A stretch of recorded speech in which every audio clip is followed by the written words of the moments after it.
YouTube is made up of 3 Ds. That's the way I kind of teach it. It's the black hole of YouTube. You start looking for one thing, and 4 hours later, you're watching 2 cats, I don't know, outside. I don't know how that happened. I'm dreaming, oh, I believe in this dream I've been dreaming, oh, I'm dreaming, oh, I believe in this dream I've been dreaming, oh.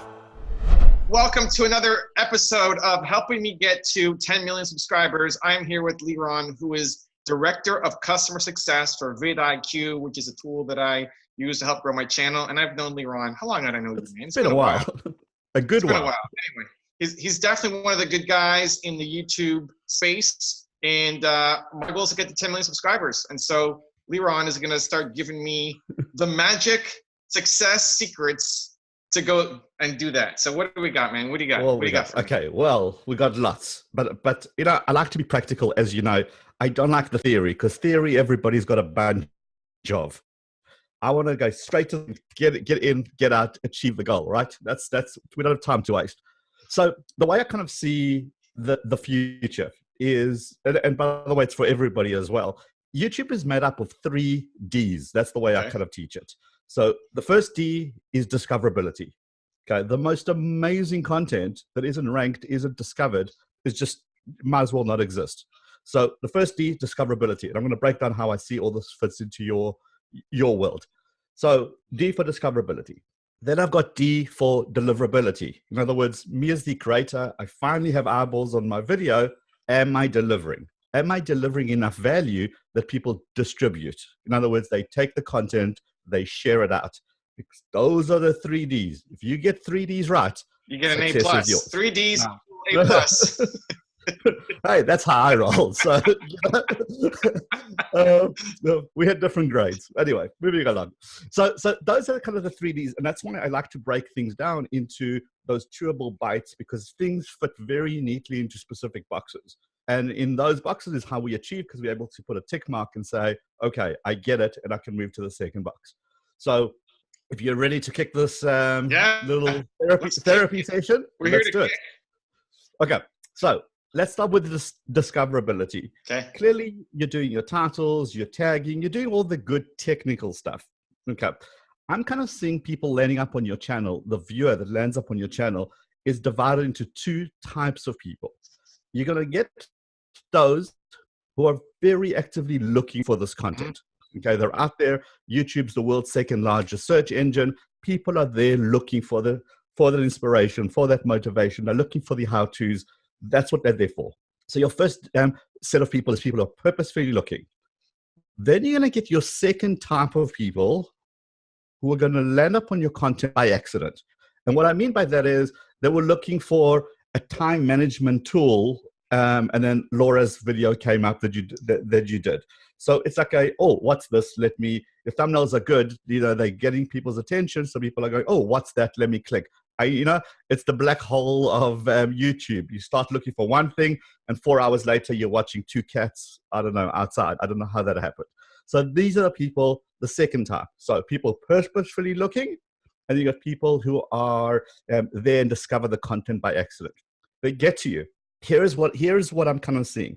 I'm kind of seeing the people who get to you maybe are not sure what they're going to receive from you. So they might watch the one video and then they bounce out, because they're here, they discovered your content, they landed on your content, and what you're not doing is in your kind of ethos of your channel is you're not saying, here is the value I'm going to give you if you stick around. You do that great on your website. You do that in your book. You do it when you do your talks, but I'm just not seeing the same thing translated onto the banner of your site, your intro when you're giving kind of that message. And that kind of tells me that if people are getting there but not subscribing, which means they might have got something out of it, and they go, okay, well, I'm done. Or I was looking for that time management app. I'm going to leave. You're not giving them another reason to say, but if you stick around, next week I'll be doing or tomorrow's video is about whatever. Give them that little additional hook to say, I know you found me. Well, now that you're here, just hold on. Let me show you what else I've got. So Does that make sense? Yeah. Okay. So let me run this by you. So the number that I've been obsessed on my channel is audience retention at 1 minute. I want 75% audience retention at 1 minute, and I find the videos that I do that tend to start to really pop hard. So that's like internally super focused on that. And so the intro, I used to do more in the intro. Hey, it's Evan Carmichael. I believe in you, and this channel is designed to be part of your daily success routine, or something like that.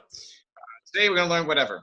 I cut a chunk of that out because it was killing the audience retention for the people who I guess had already seen it.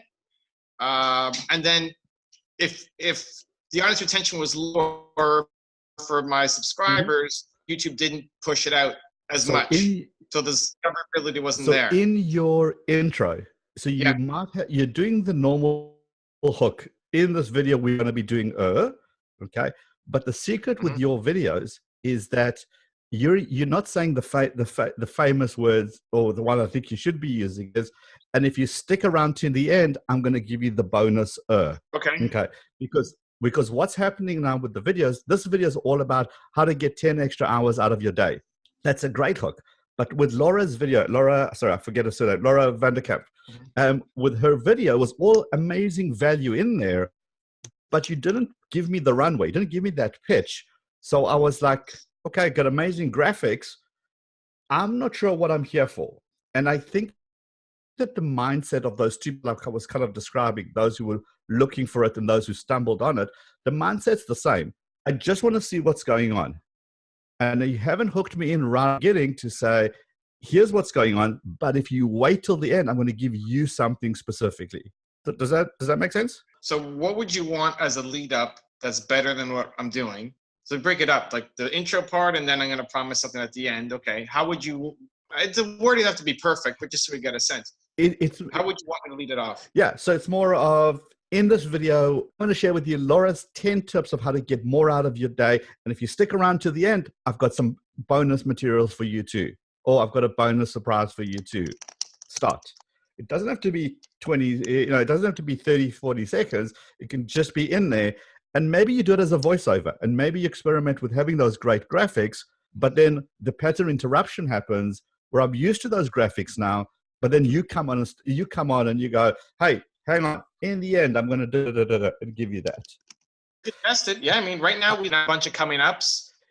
You're doing a couple of different things. Yeah. The problem with the coming ups, again, I don't know you yet. So I'm trying to get you. See, your subscriber count's going to grow with the people who watch the first video and go, wow, that's amazing. I need more. Click, subscribe. Or going to go, okay, well, this is cool. See you the second time, goes, I remember this guy. Let me go watch it. And then maybe perhaps subscribe. I don't think that the routine is quite in there yet. And those who are used to you and to the way that you teach and the way you present are perfectly cool with it. And I love what you're doing on Instagram. YouTube very much seems to be you watch and you're done. You watch done. Whereas Instagram, you got the Hey Evan series. Love that. Because I know it's coming up as well. I asked him 3 questions. So it's like, okay, it's time to go from just watching a video to taking action. Question 1, think about this. 2, think about this. 3, think about this. Leave it in the comments below. Instead of just saying just those 3 questions, I want you to get in front of more eyes because that's how I'm going to give you your subscribers. So pay forward effect. So what you're doing is calling out the audience to say, and guys, between at least 2 more people who can benefit from this mess. I want this video and chat and call them out to doing that. On Instagram is easy, but even on YouTube where you can't really see it, I mean, you can't really leave a comment, you've at the same time say to them, and right now, there's 2 people who could benefit from this. Who are people? At the very least, it's an action. How often have you subscribed because somebody said subscribe to a channel? Even going to the homepage of my channel there's no channel trailer. So I agree with you 100% about the trailer. I'm only going to subscribe if the trailer is awesome. Never happens. But the one thing about the call to action, it's 2009. I know by now people should know how to use YouTube. But what we are forgetting constantly is the people who are new to YouTube. an old generation never YouTube and know the bell and the notification and the subscribe thing. It's still a thing. I took it out of a lot of cases. The noticeable difference when you say to someone subscribe. If we're on this point of new people onto you, big countries which are attacking YouTube by storm, India is ginormous. One of the things that you could be toying with is either creating content perhaps got that flavor of country, but also what about translating things into different languages? Because you have an English-speaking audience, which you are tapping into, but the world is much bigger than English-speaking. Now, I know it's a whole complications, it's a whole different kettle of fish, but it might be worth exploring. Yeah, so let me ping this off you. So we've taken a lot of entrepreneurs from around the world. We did a bunch of entrepreneurs in a streak of people requesting, and then we blew up our audience in India. The challenge we then faced was if the new person that we were doing a top 10 on was an Indian, people were leaving the video, subscribing, crazy bounce rates, and then we had a hard time getting those videos to take off. So that then became like, oh, maybe we should, like, we need to have a balance. So again, so it's divided. I would divide this into two again. It's going to be, we're talking about an Indian entrepreneur being popular within the culture and country, and therefore gets lots of watch time. And you're saying the next person that you do could be a Mark Cuban, and then in which case they watch a couple of seconds and they leave. So when it comes to different countries and cultures, especially when it comes to languages, if you're going to create a content in that language, even if it's captured, and then and you're going to hate this, but you should then create another channel for that language. And I don't want to use it. I'm saying country specific. Then you say, well, cool. These videos definitely within India for these will work well on that channel. But you're not affecting all of your content with one brush, basically. Yeah, I hear you. We have a channel that's actually dubbed, and then we're testing a caption on screen for Japan in Holo. How is the captions versus dubbed? Still early days. The dubbed ones are doing well. The dubbed ones got on both. The captions one is it's fresh. Okay. So we don't have any data yet. So hopefully that works well. 100,000 in how many months? The Russian one probably took a year to get there. The Spanish one, we're closing it. It's a big market. Like, it's a huge market. Spanish is way bigger than Japanese, right? There we go. I would definitely think that your reputation and the content that you're doing is so universal that you should be able to kind of really capture that. You're usually going to have a situation where people are going to subscribe. It's going to be a kid who subscribes and then maybe doesn't watch anything else. Sure. It just the other kind of idea that I was looking at is you stop doing polls on your community. What we would do is we use the poll. I mean, we bring back polls, but we use the poll to help pick the title. Yeah. So here are 3 rules for success that we think are the best from this new entrepreneur profile. Which one do you guys like the most? Be our title of the video, which was working. What we tried to do then was match the sentence of the video to match in a title, to match in a thumbnail. And so just trying to execute on, hey, we told you you're going to get this, and here it is.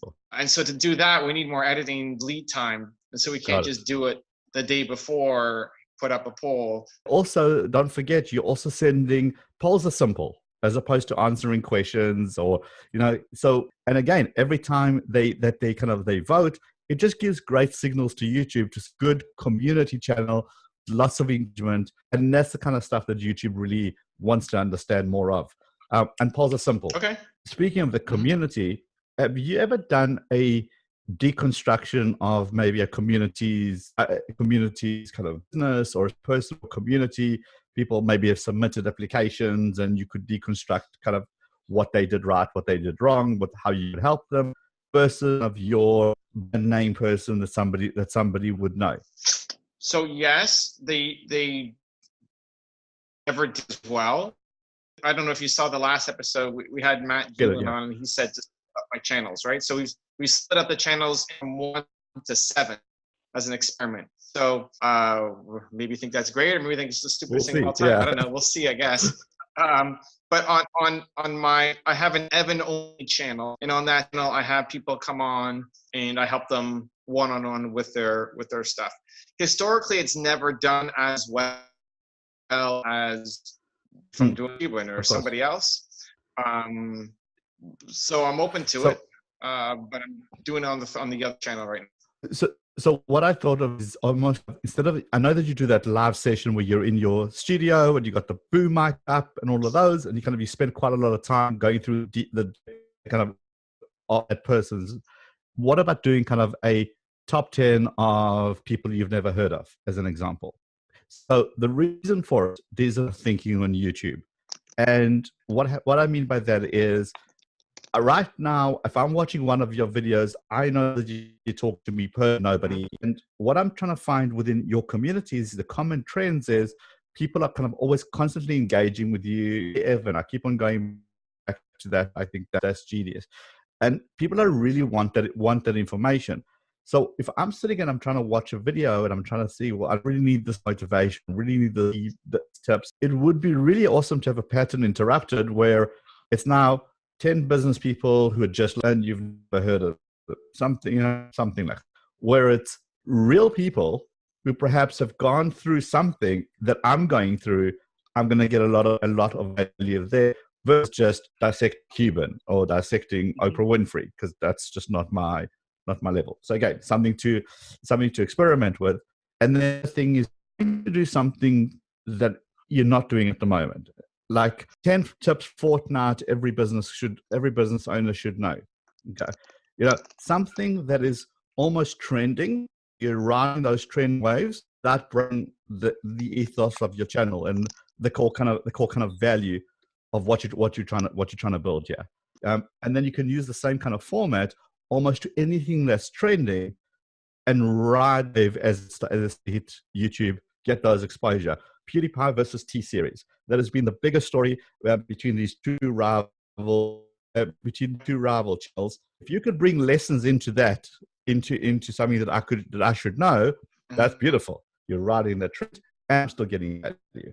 Perhaps another thing for you to play with. You're engaging with every comment and that's great. Obviously, you must deal with thousands and thousands of comments. But if you do have additional time and the team has got additional time, instead of kind of thanks watching, more asking another question. Again, the community gets built up that way. Lots more people your comment just by that, but it will involve a commitment. Typically, we would say things like, "Hey, thanks for watching. I really appreciate you being here." That's easy to do. I'm wondering how much YouTube notifications suck for comments compared to Instagram or something else. They do. Because what happens is there's a very irritating number in red in your YouTube. And when you click it, says, oh, you have a reply to this, or so-and-so liked, or somebody liked your comment. This is a commitment. It's more of building it up. Try to 2 videos, do much more than just the thanks for watching, and see what it does. YouTube is a social media. They want to be much more social media. The more you help them do that, the more your video falls in line with exactly the box that they want to paint. You might have lots of different video content, and we can see how the splitting up is going to work. It's all under the same umbrella, and people will understand that. The final kind of 2 things that I would look at, it's the channel art, just little technical things. Or within your main channel, explain your value proposition, which the whole thing of you don't have to go through 90 hours of footage to pick up 10 gold nuggets. I'll give you it. I'm not saying it's going to make a massive difference, but anybody new who's going to visually look for the what and the why of channel about why should I subscribe, they absolutely do look at that much more than they used to. Typically what happens is a video gets discovered, go, wow, that was really cool. Click on the channel name to go back to the main page. You don't watch the channel trailer, but as you hit that main page, your eyes top will read from the top down. And if you can sell me the value proposition instantly, I think it might make a difference. And The final thing, just technical thing, your about section on your channel. You've just got one line in there. It is a gold SEO rich opportunity right there to explain what your channel is about, not just to people out here, but to YouTube as well. It's keyword rich, all those questions that people are searching for, and that kind of really will help the channel a lot. Everything else, community, playlist, all of that, you've pretty much, I mean, that you've got down.